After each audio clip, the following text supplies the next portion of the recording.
Bueno, vamos a la artritis reumatoide. De las más importantes. Lo más importante yo creo que este año, sobre todo el diagnóstico, los nuevos criterios diagnósticos todavía no nos han preguntado. Salieron ya el año pasado, o sea que esto tiene todas las de caer. Muy importante el diagnóstico y muy importante el tratamiento.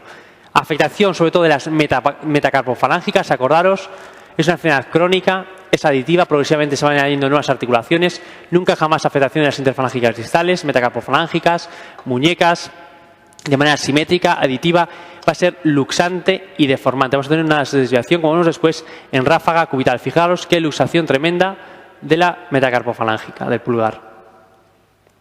Todos los años que hay alguna preguntilla, o sea que este año nos va a caer, sobre todo, nuevos criterios diagnósticos. Es una enfermedad crónica y multisistémica y aquí la clave es la sinovitis persistente. En las espondiloartropatías, en tensitis, o sea, esa inflamación de la unión del ligamento con los huesos, y aquí lo que predomina es la sinovitis. Enfermedad simétrica, crónica, mucho más frecuente en mujeres entre los 40 y los 60 años. Artritis reumatoide más frecuente en mujeres. Las afectaciones pleuropulmonares de la artritis reumatoide mucho más frecuente en varones. Etiología, pues como prácticamente todas las enfermedades, es desconocida. Hay una asociación del consumo de cigarrillos con el anticuerpo antipéptido citrulinado y el HLA-DR4. Y aquí lo más importante es la sinovitis. O sea, esa sinovial va a estar infiltrada sobre todo por multitud de células, las más frecuentes, los linfocitos T, sobre todo los CD4. Pero acordaos, CD4, CD8, que expresan el CD69, pero también están infiltradas por linfocitos B, por fibroblastos activados y por macrófagos. Y todas las células van a sintetizar en la sinovial localmente, van a sintetizar las citoquinas. Y si estas citoquinas pasan al torrente sanguíneo y a la circulación, pues vamos a tener manifestaciones generales de la artritis reumatoide. Las más importantes para nosotros, la interleuquina 1, la interleuquina 6 y el TNF-alfa. Anakinra, tocilizumab y etanercept, infliximab y adalimumab. En la anatomía patológica, ¿qué es lo que vamos a ver? Pues al principio va a haber una lesión microvascular, va a haber un hiperaflujo de células a esa sinovial, linfocitos T, sobre todo los CD4 y CD8 que expresan CD69, se va a destruir el cartílago, se va a formar un tejido de granulación que llamamos pannus y progresivamente se destruye todo el cartílago, ese tejido de granulación invade todo, se destruyen las inserciones capsulares y al final tenemos una anquilosis de la articulación, o sea, una destrucción absoluta y perdemos el juego articular. Fijaros, esa sinovitis, ese pannus, tejido de granulación con infiltración de células. En relación a la artritis reumatoide, ¿cuál de las siguientes afirmaciones es falsa? El DR4 es más frecuente en la artritis reumatoide que en la población general, eso es cierto. La inflamación de la membrana sinovial está mediada por el depósito de inmunocomplejos locales, por la formación local de inmunocomplejos. El infiltrado inflamatorio se encuentran linfocitos T, CD4, CD8, los macrófagos y fibroblastos activados, la interleuquina 1, el anakinra, interleuquina 6, tocilizumab y el TNF-alfa, acordados, etanercept, infliximab y adalimumab. Factor reumatoide es una inmunoglobulina de cualquier clase, la que nosotros detectamos, el IgM, que relaciona contra la fracción constante de la IgG. Paciente de 45 años con historia de 6 meses de evolución de artritis simétrica que incluye muñecas, rigidez matutina de 2 horas, o sea, mucha rigidez, erosiones en el carpo, que hallazgos inmunológicos no se correlacionan con artritis reumatoide, la presencia en la superficie de sus linfocitos de HLA-DR6. Sí que tenemos DR4 y tenemos DR1. Presencia en el suelo de factor reumatoide, presencia en la sinovial de factor reumatoide y aumento en la sinovial de los linfocitos T, CD4 sobre todo, CD8 con el marcador de superficie CD69. Clínica, pues dolor de características inflamatorias. Tras el reposo, muchas horas de duración de esa rigidez, progresivamente, según va moviendo las articulaciones, le deja de doler y es una poliartritis inflamatoria simétrica y bilateral.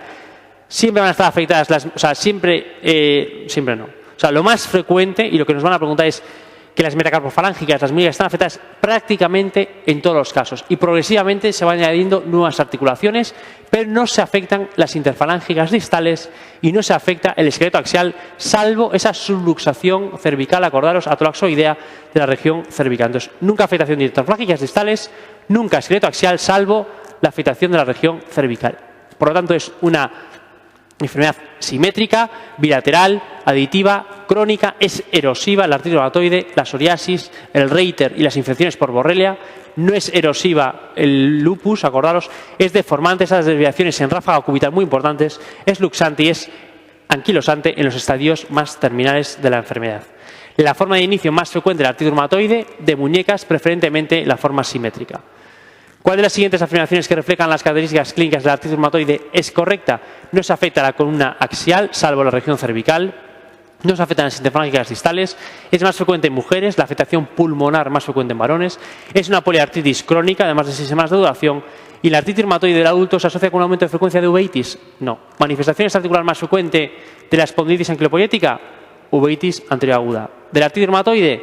La anemia. ¿Afectación ocular más frecuente? La queratoconjuntivitis seca. ¿La más característica?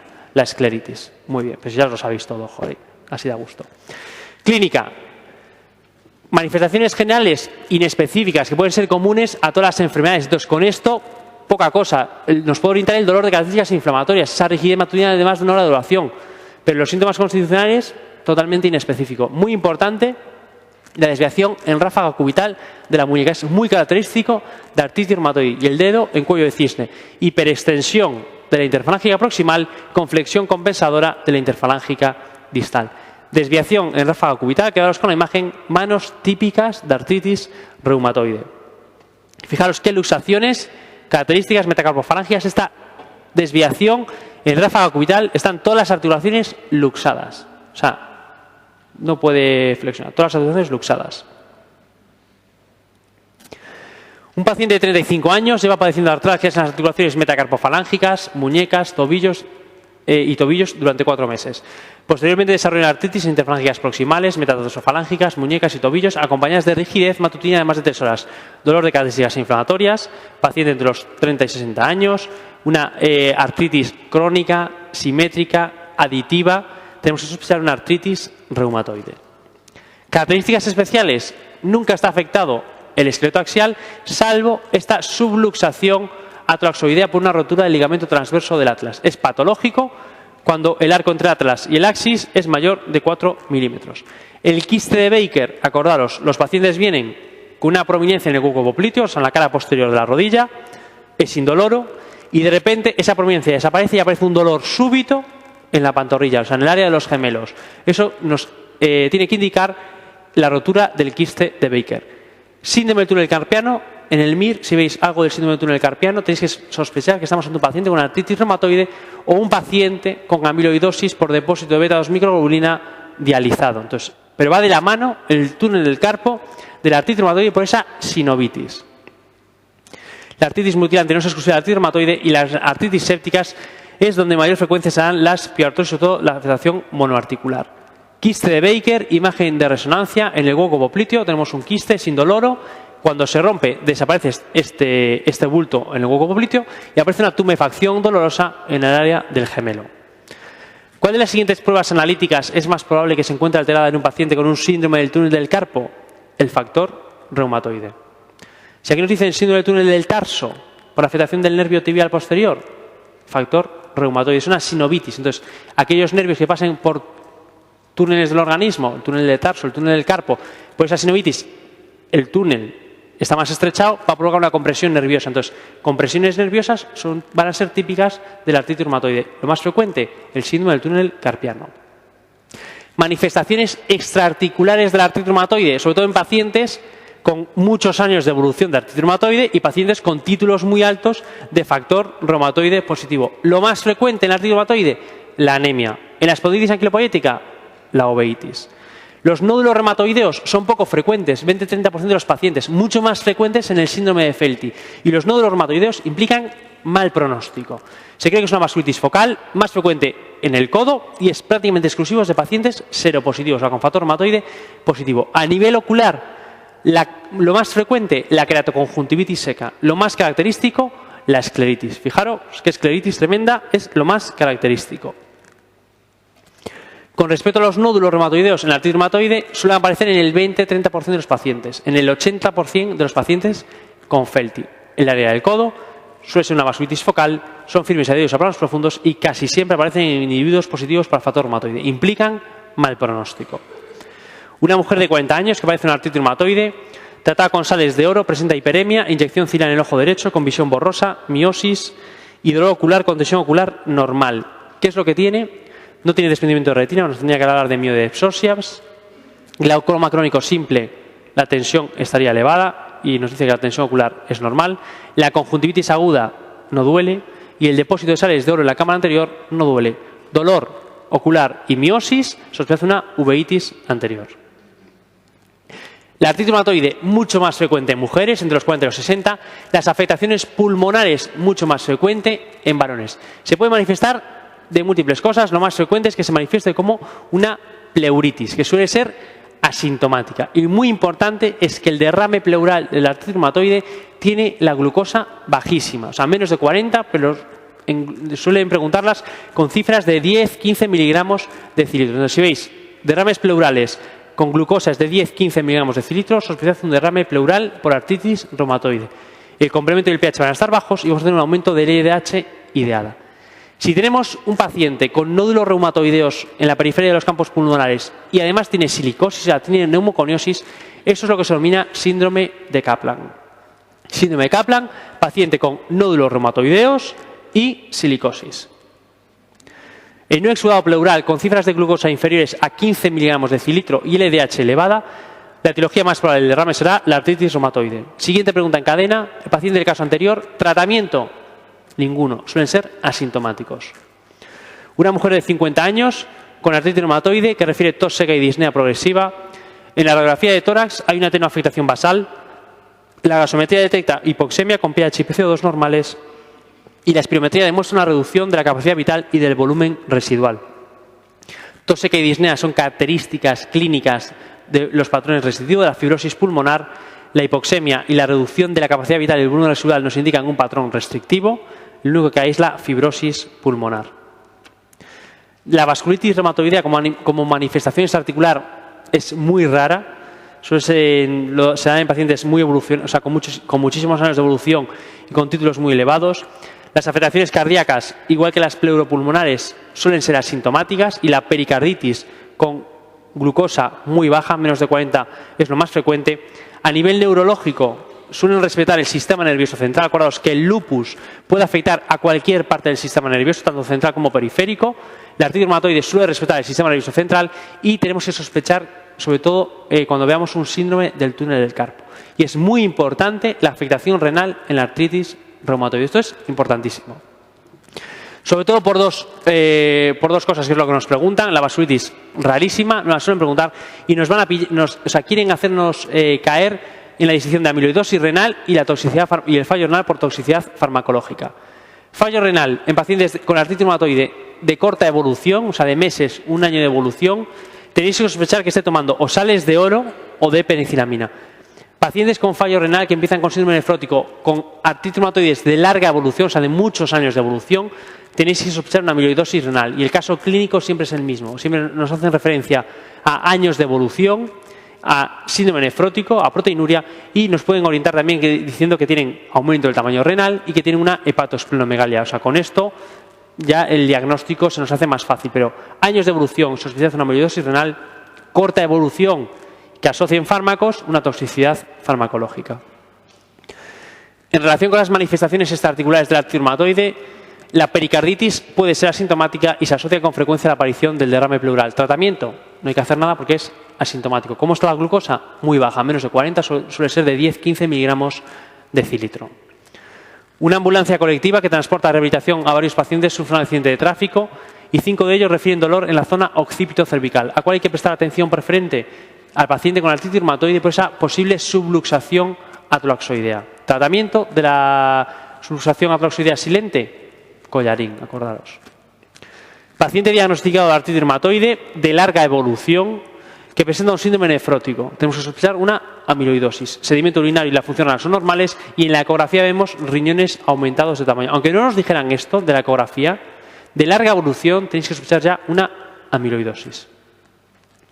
Paciente de 62 años con artritis reumatoide seropositiva de 23 años de evolución, tratada con corticoides y peroxicam, que consulta por aparición de edemas en miembros inferiores, hipoalbuminemia y proteinuria. O sea, tenemos un síndrome nefrótico, una artritis reumatoide de larga evolución, sospechad una amiloidosis secundaria. Si aquí nos dijeran de corta evolución y nos dijeran que toma sales de oro, pues podríamos pensar en una glomerulonefritis membranosa. De las siguientes pruebas complementarias, ¿cuál indicaría en el caso de que un paciente afecto una artritis reumatoide presentase un síndrome nefrótico? Pregunta poco complicadilla. Tenemos que sospechar artritis reumatoide que presenta un síndrome nefrótico, es o una toxicidad farmacológica o una amiloidosis. Nos quieren preguntar por la amiloidosis renal, o sea, años de evolución. ¿Cómo diagnosticamos una amiloidosis? Acordaos, biopsia, aspiración de la grasa subcutánea abdominal, que tiene menos morbilidad. Como no aparece, lo que se hacía antiguamente era la biopsia rectal. Entonces, para diagnosticar una amiloidosis, biopsia, aspiración de grasa abdominal y, si no, en su defecto, una biopsia rectal. El síndrome de Felty, acordaros, en artritis reumatoides crónicas, años de evolución que asocian hepatosplenomegalia y leucopenia, o sea, una neutropenia. En el lupus, linfopenia, en el Felty, neutropenia. En el Felty vamos a tener susceptibilidad a infecciones por esta neutropenia, en el lupus con la linfopenia no había susceptibilidad a infecciones. Estos pacientes tienen factor reumatoide elevadísimo, ANAS positivos y vamos a tener nódulos subcutáneos mucho más frecuentes que en los pacientes con artritis reumatoide. Aparecen en el 80% de los pacientes y van a tener una susceptibilidad a las infecciones, sobre todo en las infecciones de la piel. En el síndrome de Felty, que es falso, el factor reumatoide es positivo prácticamente siempre. La neutropenia es habitual, la esplenomegalia es habitual, aparecen artritis reumatoides de larga evolución y son frecuentes los nódulos subcutáneos. Resumiendo, la artritis reumatoide, a nivel del aparato locomotor de las articulaciones, una poliartritis simétrica, sobre todo de las metacarpofalángicas, crónica, más de 6 semanas de duración, erosiva, deformante, esa deformidad en ráfaga cubital, es luxante y anquilosante.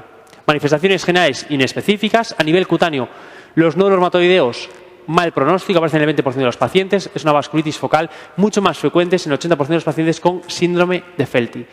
La artritis reumatoide más frecuente en mujeres, entre los 40 y los 60, las afectaciones pleuropulmonares mucho más frecuente en varones. La glucosa muy baja, entre 10-15 miligramos decilitro. Síndrome de Kaplan era la neumoconiosis más los nódulos pulmonares reumatoideos en la periferia. A nivel ocular, lo más frecuente, la queratoconjuntivitis seca. Lo más característico, la escleritis. A nivel neurológico, solo tenéis que sospecharlo y la artritis reumatoide va de la mano del síndrome del túnel del carpo. A nivel renal, larga duración, amiloidosis. De corta duración, el fallo renal, sospecha de una toxicidad farmacológica por sales de oro o de penicilamina.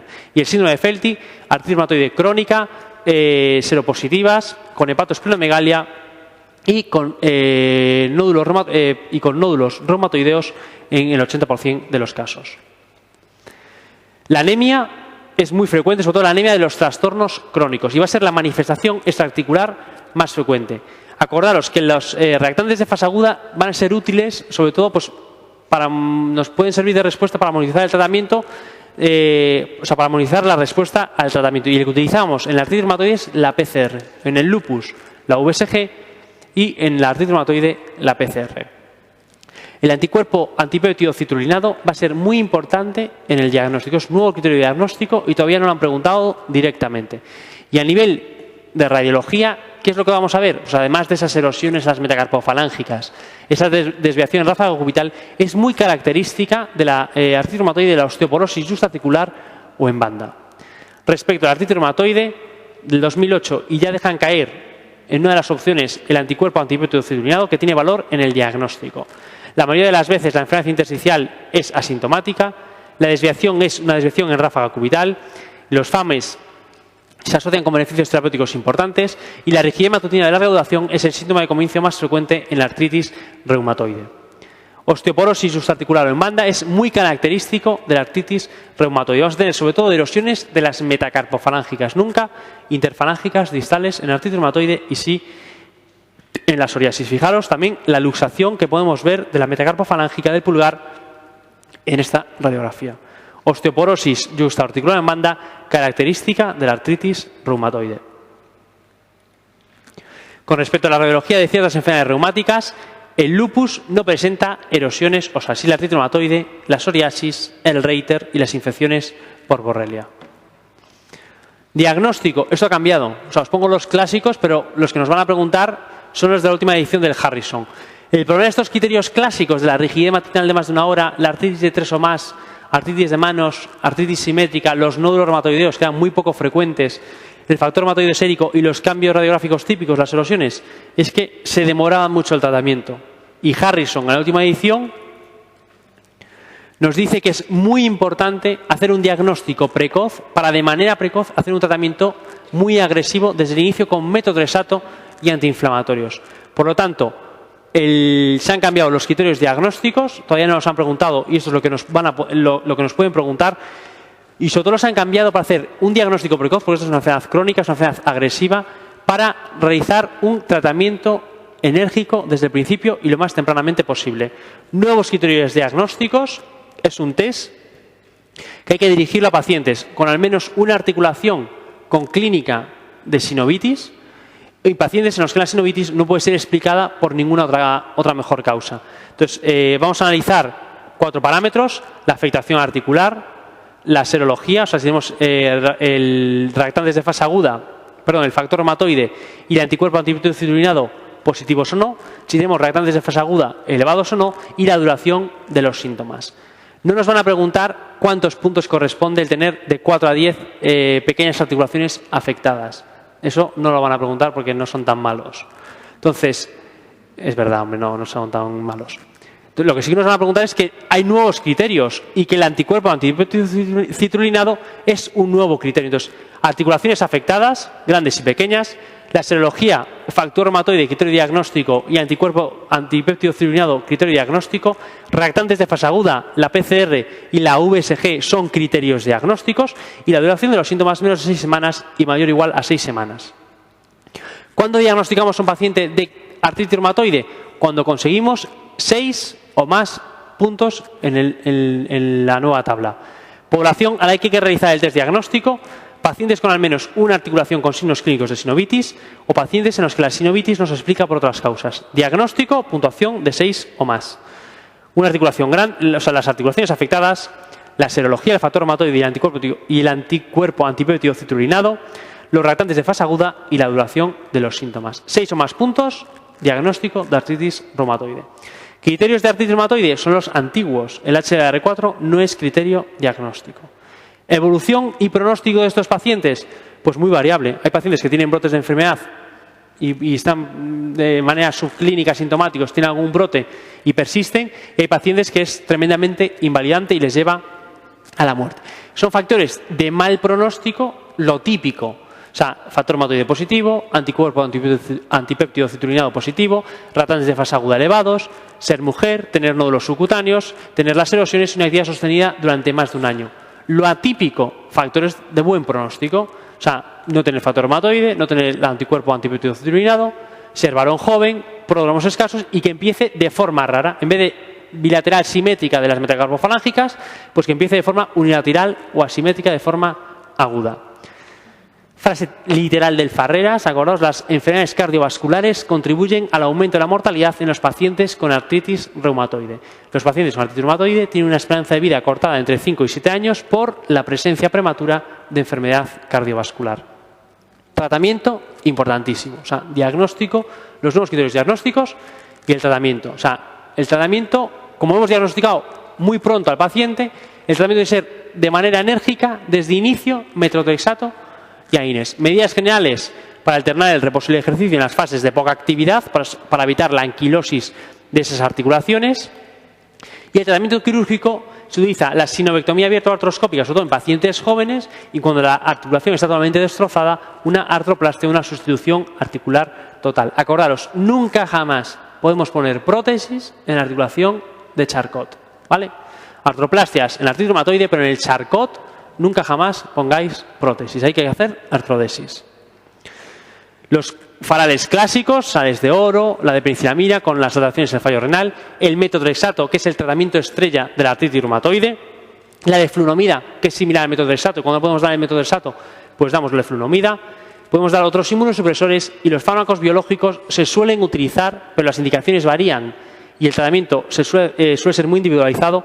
Se suelen utilizar cuando a lo mejor asociaciones de metotrexato con otros fármacos no dan resultado, pues pasamos a los biológicos. Pero podemos dar, si hemos dado metotrexato y AINES y el paciente va mal, se les puede dar fármacos biológicos. Esquema terapéutico, no hay que seguirlo al pie de la letra. O sea, os tenéis que quedar con lo que os voy a decir ahora en clase.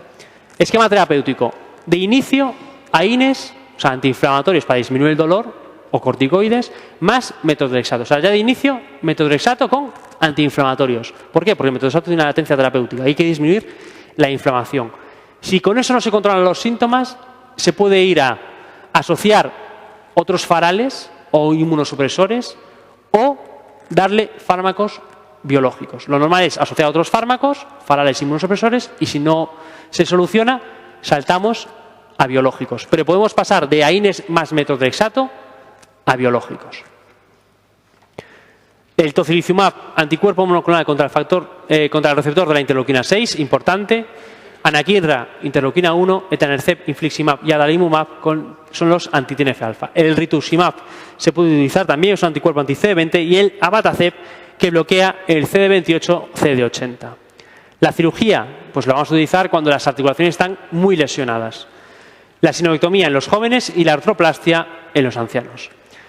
Mujer de 52 años con dolor e inflamación, articulaciones interfalángicas proximales, metacarpofalángicas y carpos de ambas manos de 6 meses. Crónica, aditiva, simétrica, 6 meses de evolución, dolor de características inflamatorias, rigidez de 2 horas.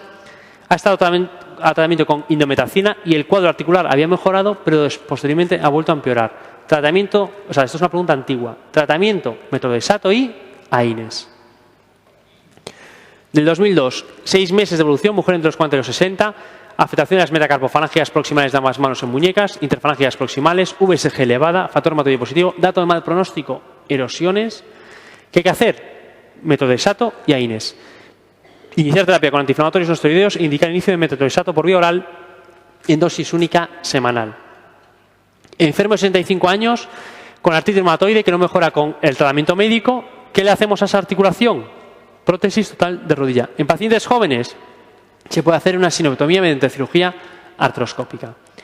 Paciente entre los 40 y los 60 años, 3 meses de evolución de poliartritis de las manos, muñecas y rodillas, con rigidez matutina de 2 horas y factor reumatoide elevado, artritis reumatoide. Antes de empezar el tratamiento con metotrexato, ¿se debe esperar 3 meses a ver cómo responde AINES? No. O sea, AINES y metotrexato desde el inicio. Pregunta antigua. O sea, Harrison, última edición, ya desde inicio, AINES y metotrexato. De elección, tratamiento en la artritis reumatoide, el metotrexato.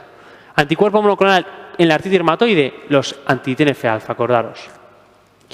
Paciente con dolor articular en las rodillas, tobillos, codos, muñecas, con una poliartritis, nódulos subcutáneos, erosiones, factor reumatoide positivo, es mujer, o sea, datos de mal pronóstico de artritis reumatoide. No es una enfermedad benigna, es una enfermedad grave, debe tratarse inmediatamente con corticoides y metotrexato o AINES y metotrexato.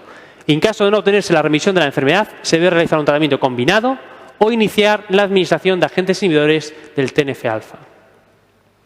Del 2010, esa opción la han preguntado.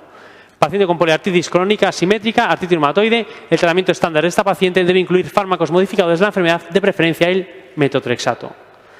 Paciente con artritis reumatoide, afectación de ambas muñecas en la segunda y tercera metacarpofalángicas, de forma bilateral, erosiones. Tras 6 meses de tratamiento con indometacina y metotrexato, persiste el dolor, la tumefacción, la rigidez matutina y una analítica donde destaca una VSG elevada y una PCR elevada. O sea, persiste la sintomatología, ha estado con metotrexato y AINES. Si no existe contraindicación médica, se puede valorar asociar el tratamiento de un anti-TNF-alfa.